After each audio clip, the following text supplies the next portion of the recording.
Eliot. T.S. Eliot is the famous writer, essayist, and the famous poet. You know very well about the T.S. Eliot. Okay, now famous work, tradition, and individual talent. This is the famous essay by T.S. Eliot. Question number 10. Explain to the essay tradition and the individual talent by T.S. Eliot. Understood. यहाँ पर हम इनका ये ऐसे जो कि literary criticism में आपको ये ऐसे देखने को मिलेगा, tradition and the individual talent के नाम से, जो कि टी.एस. एलियट ने लिखा था। अब यहाँ पर आप सोच रहे होंगे कि इस ऐसे का क्या मतलब कंक्लूजन या क्या अर्थ निकल के क्या आता है, क्यों ऐसा लिखा है। देखिए, इसमें दो चीज़ें आप फोकस करेंगे। ट्रेडिशन मतलब परंपराएं, and the individual talent means व्यक्तिगत योग्यता। तो परंपराएं जो होती हैं, ध्यान दीजिएगा, इसमें हमारे जो टी.एस. एलियट हैं, जो हमारे ऑथर हैं, वो कहना क्या चाह रहे हैं, क्यों उनको ये ऐसे लिखने की ज़रूरत पड़ी। तो इसलिए उन्होंने इस ऐसे पे फोकस किया है कि वो ये कहना चाह रहे हैं कि जो पारंपरिक रूप से जो इंसान लिखता आ रहा है लिटरेचर में, जो पारंपरिक रूप से जो हमारे पोइट हैं, एसिस्ट हैं, प्रोज राइटर हैं, नॉवलिस्ट हैं, या हमारे हिस्टोरिकल राइटर हैं, तो जो भी पारंपरिक रूप से लिख रहे हैं वो तो ठीक है कि चलिए पारंपरिक रूप से लिख रहे हैं, लेकिन नयापन उसमें जब जुड़ता है, जब अगर उनके अंदर इंडिविजुअल टैलेंट होता है, मतलब उनके अंदर खुद भी तो कुछ व्यक्तिगत योग्यता होनी चाहिए। अब ऐसा तो है नहीं कि आपने पारंपरिक रूप से कोई चीज़ उठाई, उसको उसी के ऊपर आपने पूरा लिटरेरी अपना वर्क कर दिया। तो यहाँ पर टी.एस. एलियट का कहना ये कि ट्रेडिशन को अपनाइए, ठीक है, लेकिन कहीं ना कहीं आपके अंदर इंडिविजुअल टैलेंट भी होना चाहिए। अगर आपके अंदर इंडिविजुअल टैलेंट नहीं होगा, आप सिर्फ ट्रेडिशन को पकड़ के चलते रहेंगे, तो फिर हम वही रटा रटाया साहित्य, वही रटा रटाया लिटरेचर ही पढ़ते रहेंगे। कुछ भी नया हमें, या कुछ भी नए कॉन्सेप्ट या किसी भी तरह की न्यू लिटरेरी वर्क हमें देखने को नहीं मिलेगा। तो ज़रूरी हो जाता है कि अगर कोई राइटर किसी वर्क को लिख रहा है, तो ट्रेडिशन को अडॉप्ट करते हुए उसे इंडिविजुअल टैलेंट भी उसमें दिखाना चाहिए। अब समझ में आया इस ऐसे का मेन पॉइंट क्या था। तो टी.एस. एलियट यहाँ पर जो ऑथर्स हैं, जो वर्क मतलब लिटरेरी वर्क लिखते हैं, उनको ये सलाह देना चाहते हैं अपने इस ऐसे के थ्रू कि ट्रेडिशन को अपनाते हुए आपको इंडिविजुअल टैलेंट को भी दिखाना होगा, तभी आपका वर्क इन्फ्लुएंस्ड होगा और तभी लोग उसको पढ़ करके अपने को मतलब आपके साथ कोरिलेट कर पाएंगे, और सभी लोग जो कि आपके रीडर्स हैं, तो रीडर ऑथर के साथ उसको एक रिलेशनशिप या बॉन्डिंग बनाने में इजी रहेगा अगर आप ट्रेडिशन को अपनाते हुए इंडिविजुअल टैलेंट को अपनाते हैं। अंडरस्टूड। तो ये था इसका पूरा बेस इस एस्से का। अब आपको समझने में आसानी होगी। ये टी.एस. एलियट है, इनको देखिए, इससे आप याद रखिएगा, T S. Eliot, tradition and the individual talent. Answer है अब हमारा, tradition and the individual talent is a critical essay. जाहिर सी बात है, हम क्रिटिकल थ्योरी की बात कर रहे हैं, तो हमारे पास एस्से कैसा होगा, क्रिटिकल एस्से होगा। Is a critical essay by T S. Eliot, first publish in 1919। 1919 में ये एस्से, जो कि क्रिटिकल एस्से था, टी.एस. एलियट के द्वारा लिखा गया और ये इसका फर्स्ट पब्लिकेशन था। It is one of the most influential pieces of literary criticism and modernist thought. अपने आप में ये एक एस्से जो कि ये जो है मतलब एस्से, ये परंपरा यानी ट्रेडिशन एंड द इंडिविजुअल जो टैलेंट है उसके ऊपर लिखा गया एक आधुनिकतावादी एस्से है, जिसने मॉडर्निज्म को अपनाया, और ये बहुत ही प्रभावशाली एस्से माना जाता है, बहुत ही इन्फ्लुएंस्ड एस्से माना जाता है। ठीक है, किसमें, मॉडर्निस्ट थ्योरी में। Eliot discussed the relationship between tradition and individual creativity in poetry, challenging the romantic idea of poetry as an expression of personal emotion. Eliot यहाँ पर उस रिलेशनशिप के बीच को डिस्कशन करते हैं, Eliot यहाँ पर रिलेशनशिप को डिस्कस करते हैं ट्रेडिशन के, इंडिविजुअल क्रिएटिविटी के पोइट्री में, और जो रोमांटिक आइडियाज़ होते हैं उनको अगर आप चैलेंज कर रहे हो पोइट्री के अंदर, तो इन सब के बीच के रिलेशनशिप को इलियट ने यहाँ पर डिस्कस करने की कोशिश की। साथ ही उन्होंने कहा कि सिर्फ पर्सनल इमोशन ही पोइट्री में नहीं होते हैं, बल्कि पोइट्री में क्रिएटिविटी होती है, इंडिविजुअल क्रिएटिविटी होती है, ट्रेडिशन होता है, और रोमांटिक आइडियाज़ को चैलेंज करते हुए पोइट्री को लिखा जाता है। सिर्फ पर्सनल इमोशन से पोइट्री नहीं लिखी जा सकती। ठीक है, ये बोला जा रहा है किसके थ्रू, इलियट के थ्रू। एक बार फिर से देख लेते हैं इस पैरा को। Eliot discusses the relationship between tradition and individual creativity in poetry, challenging the romantic idea of poetry as an expression of personal emotion. मतलब सिर्फ पर्सनल इमोशन के बेस पे अगर आप कहें कि आप एक बहुत अच्छे पोइट हैं, आप इसलिए लिख पा रहे हो क्योंकि आपके अंदर इमोशंस बहुत ज़्यादा हैं, तो वो इस चीज़ को कहीं से भी जस्टिफाई नहीं करते नज़र आते। उनका कहना ये है कि हम इलियट ने इस ऐसे के थ्रू डिस्कशन किया है ट्रेडिशन को, इंडिविजुअल क्रिएटिविटी को जो कि पोइट्री में यूज़ होती है, रोमांटिक आइडियाज़ को और उसके चैलेंजेस को जो कि पोइट्री में यूज़ किया जाता है as an expression of personal emotion. ठीक उसी तरह जिस तरह आपके पर्सनल इमोशन है या आपके एक्सप्रेशन है, तो देखने में अगर हम इस तरह से देखें तो हमारी जो पोइट्री है वो बहुत सारी चीज़ों को साथ में लेकर के चल रही है, ना कि सिर्फ एक पर्सनल इमोशन। ठीक, ये था इसका पूरा जो मीनिंग है वो ये निकल के आता है। फीचर ऑफ दिस एसे, इस एस्से के फीचर्स क्या हैं? First of all the importance of tradition, tradition की अपनी एक अलग महत्वता है। Eliot argues that tradition is not simply inherited knowledge but must be consciously acquired and appreciated. Eliot यहाँ पर ये तर्क देते हैं कि ट्रेडिशन जो है ना, मतलब अगर हम इसको देखें कि इलियट का मानना ये था कि परंपरा केवल विरासत में मिली हुई जानकारी नहीं होती है, बल्कि इसे अवेयर होकर के अर्जित करना पड़ता है और समझा जाना चाहिए। यानी ये नॉलेजेबल है, ये कॉन्शियसली एक्वायर्ड की जाती है और इसको अप्रिशिएट किया जाता है। तो ये सिंपली इनहेरिटेड नहीं होती कि आपने ट्रेडिशन को इनहेरिटेड अपना लिया है, अडॉप्ट कर लिया है और बस आपको नॉलेज है। तो ये ट्रेडिशन जो होता है इसके विषय में इलियट जो है अपना आर्ग्यू देते हैं। वो कहते हैं कि ये नॉलेज बेस्ड होनी चाहिए, कॉन्शियस होती है और प्लस इसको हमेशा अर्जित किया जाता है और समझा जाना चाहिए। A poet should be aware of the literary tradition that precedes them and understand their place within it. एक कवि के रूप में उन्होंने कहा कि अगर हम पूर्व की साहित्यिक परंपरा को ही सिर्फ जानकारी समझ लें, अगर हम ये माने कि हमें तो बहुत ज़्यादा, क्योंकि लिटरेरी ट्रेडिशन हम बहुत ज़्यादा जानते हैं और हमें इसके ऊपर पूरी कमांड हासिल है, हम इसको समझते हैं, तो इस परंपरा को वो कहाँ तक स्थित है, उनका कहना ये भी है कि understand their place with in it, तो वो कहाँ पर किस जगह पर स्थित है या कहाँ पे कौन से अपनी जगह रखती है, ये भी हमें अवेयर होकर के इसका यूज़ करना चाहिए, ना कि सिर्फ इसलिए कि ट्रेडिशनली लिटरेरी अपने आप में हम इस पे कमांड रखते हैं इसलिए हमने इसका यूज़ किया। नहीं, पहले आप ये देखिए कि क्या पुराने ईरा का वो ट्रेडिशन आज के एरा में या आज के मॉडर्निज्म के पीरियड में उसको लोग अडॉप्ट करेंगे, तभी आप उसका यूज़ करिए। अदरवाइज़ ऐसे ही नहीं कि आपने सिर्फ इसलिए क्योंकि हमें लिटरेरी ट्रेडिशन आता है, हम लिखना जानते हैं, हमें बहुत अच्छी नॉलेज और समझ है, इसलिए हम इसको यूज़ कर रहे हैं। Tradition is not static. आगे वो कहते हैं कि परंपरा स्थिर नहीं होती, ये हमेशा बदलती रहती है। It evolves as new works interact with past literature. इन्होंने कहा कि जब भी नया साहित्य आता है तो पुराने साहित्य के साथ क्या करता है, इंटरेक्ट करता है। पुराने साहित्य के साथ में कोई भी नया वर्क होगा तो जो हमारा पास्ट का लिटरेचर है उसके साथ इंटरेक्ट करेगा, उसके साथ बातचीत करेगा। तो ट्रेडिशन कभी भी क्या नहीं होता, स्थायित्व लिए हुए नहीं होता, बल्कि वो हमेशा बदलता रहता है।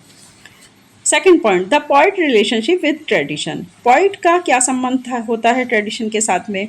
Elliot believes that when a new work of art is created it alters the existing literary tradition by adding something new to it. अब यहाँ पर कवि और परंपरा का संबंध अगर हम देखें तो इलियट का कहना है कि जब एक नया लिटरेरी वर्क रचा जाता है तो वो पहले से जो इस्टेब्लिश है ट्रेडिशन उसको बदल देता है। ठीक है, इलियट का क्या मानना है कि जब एक नया वर्क रचा जाता है या उसके आर्ट को क्रिएट किया जाता है तो जो पहले से एग्जिस्टिंग लिटरेरी ट्रेडिशन है वो उसे चेंज कर देता है by adding something new to it, क्योंकि वो उसके अंदर कुछ नया जोड़ता है। इस वजह से जो हमारा पुराना ट्रेडिशन लिटरेरी वर्क है उसके अस्तित्व को थोड़ा सा चेंज करता ही है, तभी वो आगे बढ़ पाता है। A great poet does not merely express personal feeling but connects their work to the larger historical continuity of literature. एक ग्रेट पोइट, कोई भी एक महान कवि होगा तो वो सिर्फ अपनी पर्सनल फीलिंग को अपनी पोयम में नहीं रखेगा, बल्कि वो अपने वर्क के साथ कनेक्ट करेगा एक बड़े larger historical continuity of literature को, यानी पहले से स्थापित या पहले से कोई भी ऐसा ऐतिहासिक वर्क जो कि निरंतरता से उसके अंदर जोड़ता चला जाएगा। सिर्फ अपने को वो इसलिए महान नहीं बनाएगा कि उसने अपने पर्सनल फीलिंग्स उसके अंदर डाल दी हैं तो इसलिए उसकी पोयम बहुत ज़्यादा फेमस हो रही है, नहीं, ऐसा नहीं हो सकता। तो यहाँ पर इलियट का कहना है कि a great poet does not merely express personal feelings. Personal feeling डाल करके सिर्फ अगर कोई अपने को महान कवि मान रहा हो तो गलत है, बल्कि उसे अपने वर्क के साथ अगर कोई ग्रेट पोइट है तो वो क्या करेगा, वो अपने वर्क को कनेक्ट करेगा हिस्टोरिकल कंटिन्यूटी ऑफ लिटरेचर के साथ में बड़े पैमाने पर, तभी वो एक ग्रेट पोइट बन पाएगा। Number third, the impersonality of poetry, या मतलब कविता की निष्क्रियता क्या हो सकती है। एक जो हमारी पोयम है या पोइट्री है वो हमारी इम्पर्सनैलिटी मतलब उसकी निष्क्रियता को अगर हम देखें तो उसके अंदर कौन कौन सी चीज़ें आ सकती हैं। Eliot challenges the romantic notion that poetry is the direct expression of the poet's emotion. Eliot ने यहाँ रोमांटिक विचारधारा को जो है उसका क्या किया है, उसका खंडन किया या उसको नोशन को यानी उस विचार को उन्होंने direct expression of poets emotion को चैलेंज किया है एलियट ने, और कहा कि ऐसा नहीं है। इलियट ने रोमांटिक विचारधारा का चैलेंज किया और यहाँ पर उसने कहा, इलियट कहते हैं कि कविता कवि की आत्मा और भावना की प्रत्यक्ष अभिव्यक्ति है। पोइट्स के जो इमोशन होते हैं, जो उसकी भावनाएं होती हैं, वो उसका डायरेक्ट क्या है, वो उसका रोमांटिक नोशन है पोइट्री का, और इस चीज़ को लेकर के वो चैलेंज करते हुए दिखाई दे रहे हैं। Second paragraph, he introduced the idea of the poet as a catalyst, arguing that poetry should be an escape from personal emotions rather than a release of them. आगे उनका कहना है कि जो हमारे कैटलिस्ट है, कैटलिस्ट मतलब जो कैटलिस्ट कहा जाता है किसी एक ऐसे उपमा दी है उन्होंने, प्रेरक की तरह जो काम करते हैं यानी किसी भी चीज़ को बढ़ावा दे देते हैं। तो he introduced the idea of the poet as a catalyst, arguing that poetry should be an escape from personal emotion rather than a release of them. मतलब जो हमारा पॉइंट है उसे खुद को एक रासायनिक, अगर हम देखें तो उसके अंदर एक केमिकली रिएक्शन हो रहे हैं, किसके अंदर, जो हमारा पॉइंट है, ठीक है। अब जब वहाँ पर ये सारी चीज़ें हो रही हैं तो कोई भी श्रेष्ठ जो कवि होगा, जो ग्रेट हमारा पॉइंट होगा, वो अपनी जो पर्सनल उसके इमोशंस हैं, जो पर्सनल उसकी फीलिंग्स हैं, उनसे अलग हट के बल्कि वो उन चीज़ों के बारे में सोचेगा जो दुनिया में उस टाइम पर चल रही हैं। He introduce the idea of the point as a catalyst, उन्होंने आगे एक ऐसा विचार प्रस्तुत किया जो कि पॉइंट को एज ए कैटलिस्ट के रूप में परिचय देते हुए दिखाई दे रहे हैं, और वो उसके फेवर में आर्ग्यू भी करते हैं कि poetry should be an escape from personal emotions, poetry को हमेशा बचना चाहिए अपने पर्सनल इमोशंस से rather than a realise of them. वो कैसा महसूस करता है, उसे क्या फील होता है, उस सब को ना डाल करके पोएम में उसे जो उस टाइम पर जो मॉडर्निज्म या जो एरा चल रहा है उस समय के चीज़ों को समझते हुए अपनी पोएम को अगर वो लिखेगा तो उसकी पोएम ज़्यादा अच्छी बनेगी बनिस्बत पर्सनल इमोशन बेस्ड। अगर वो पोएम लिखता है तो वो कहीं से भी एक पॉइंट के लिए कैटलिस्ट का काम नहीं करेगी, ठीक है। तो पॉइंट के लिए कैटलिस्ट का काम कौन करेगा, अगर वो अपने उस एरा में जिसमें कि वो है, अगर उस एरा में जो भी इवेंट्स हो रहे हैं, जो भी चीज़ें हो रही हैं, उनको भी उसे साथ लेकर चलना होगा, ना कि सिर्फ पर्सनल इमोशंस को। True poetry, according to Eliot, is impersonal and universal rather than subjective and autobiographical. आगे यहाँ पे कहा जा रहा है कि जो भी हम मान लीजिए इलियट का जो ये एस्से पूरी तरीके से इस चीज़ को यहाँ पर क्लियर कर रहा है कि ऑब्जेक्टिव कॉरिलेटिव का सिद्धांत इससे संबंधित है। ऑब्जेक्टिव कॉरिलेटिव मतलब, हाँ हम बात कर रहे थे true poetry according to Elliot.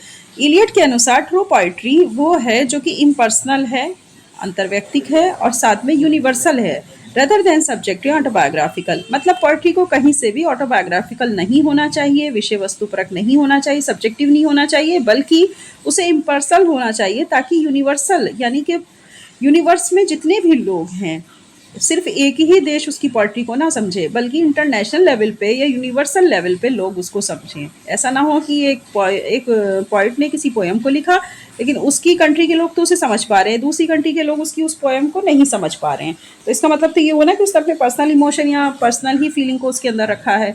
और इलियट हमें शुरू से दिखाई दे रहे हैं कि वो इस बात को चैलेंज कर रहे हैं या इसके कन्फ्रंट में हैं, यानी वो इसके अपोजिट खड़े हैं। तो इलियट यहाँ पर ये कहने की कोशिश कर रहे हैं कि हमेशा पोएम जो होनी चाहिए किसी भी पोइट की, वो इम्पर्सनल और यूनिवर्सल होनी चाहिए, रेदर देन सब्जेक्टिव या ऑटोबायोग्राफिकल। तो ऑटोबायोग्राफी मत लिखिए, ना ही उस पोएम को आप सब्जेक्टिव लिखिए, ठीक है, वो इम्पर्सनल और यूनिवर्सल हो। Number 4, the objective correlative. The objective correlative का जो ये इनका कॉन्सेप्ट या थ्योरी है, इसके अकॉर्डिंग वो क्या समझाना चाह रहे हैं। Though not explicitly mention in this essay, Eliot's concept of the objective correlative is relevant here. यह विचार इस निबंध में स्पष्ट रूप से नहीं आया, फिर भी इलियट का ऑब्जेक्टिव कॉरेलेटिव का सिद्धांत हम देख रहे हैं कि इससे रिलेटेड है। मतलब बहुत क्लियर तो उन्होंने इस एस्से में इस अपने कॉन्सेप्ट को नहीं रखा है, लेकिन फिर भी ये कॉन्सेप्ट हमें देखने को मिल रहा है। He suggest that emotion in poetry should be expressed through external object, situation और images that evoke a specific response in the reader. आगे वो सजेस्ट करते हैं कि पोइट्री में इमोशंस का होना अच्छी बात है, लेकिन फिर भी उसको एक्सप्रेस करना एक्सटर्नल ऑब्जेक्ट, सिचुएशंस और इमेजेस में। इस सिद्धांत के अनुसार कवि हमारी जो पोएम होती हैं उसमें सीधे भावनाओं को नहीं व्यक्त किया जाना चाहिए, बल्कि जो बाहरी चीज़ें हैं, जो आउटर साइड इवेंट्स हैं या सिंबल्स हैं, उनको भी, जो ऑब्जेक्ट्स हैं, सिचुएशंस हैं और इमेजेस हैं, उनको यूज़ करना चाहिए, ताकि हम जो पोइट है वो अपनी पोइट्री को अच्छी तरीके से एक्सप्रेस कर पाए। और सबसे बड़ी बात ये है कि वो अपने रीडर के रेस्पॉन्स को अच्छी तरीके से समझ पाए कि उसका रीडर उससे क्या चाहता है। ठीक है, तो इसमें लगातार ये बात कही जा रही है कि आप इमोशंस को पोइट्री में बहुत ज़्यादा मत डालिए, ना ही उसके अंदर अपने इमोशन को ज़्यादा एक्सप्रेस करिए, बल्कि एक्सटर्नल ऑब्जेक्ट, सिचुएशन और इमेजेस को ज़्यादा उसके अंदर प्रीफर करिए उसको, और साथ ही स्पेसिफिक रेस्पॉन्स रीडर का भी जानने की कोशिश करिए। अंडरस्टूड? चलिए कंक्लूजन पे आ जाते हैं। अब आपको समझ में आ गया होगा कि इलियट शुरू से इस एस्से को किस बात को लेकर के चैलेंज कर रहे हैं, और वो अपने जो उनके मतलब एक तरह से देखा जाए कि जो पोइट हैं, आने वाले नए पोइट या जो जा चुके हैं पुराने पोइट, वो उन दोनों को ही ये बात समझा देना चाहते हैं इस एस्से के थ्रू कि पर्सनल या ऑटोबायोग्राफी या पर्सनल फीलिंग, इमोशंस के साथ में पोइट्री नहीं लिखी जाती जब तक आप बाहरी दुनिया से कोरिलेट नहीं करोगे। कंक्लूजन की बात कर लें। Eliot's essay redefined the way literature, specially poetry, was viewed in the modernist period. Eliot का जो ये एस्से है, यह आधुनिक साहित्य की आलोचना की, इसने स्पेशली पोइट्री को एक नया मोड़ दिया मॉडर्निस्ट पीरियड में। He emphasized discipline, historical awareness and the need for objectivity in art. उन्होंने पूरा जोर दिया एक अनुशासन पर, एक हिस्टोरिकल अवेयरनेस पर, और ज़रूरत महसूस कराई आर्ट में ऑब्जेक्टिविटी के लिए। His argument that great poetry is a fusion of tradition and innovation remains a key idea in literary criticism. आगे वो हमें दिखाई देते हैं कि उनका आर्ग्यूमेंट पूरी तरह एक ग्रेट पोइट्री को लिखने के ऊपर है, जिसमें वो कहते हैं कि एक ग्रेट पोइट्री वो है जिसमें ट्रेडिशन भी हो, नए विचार, इनोवेशन भी हो, और साथ ही कुछ ऐसे की आइडियाज़ हो, कुछ ऐसे की आइडियाज़ की भी उसके अंदर हो, यानी कि जिसे लोगों को पढ़ने में अच्छा लगे, लोगों को पढ़ने में मज़ा आए।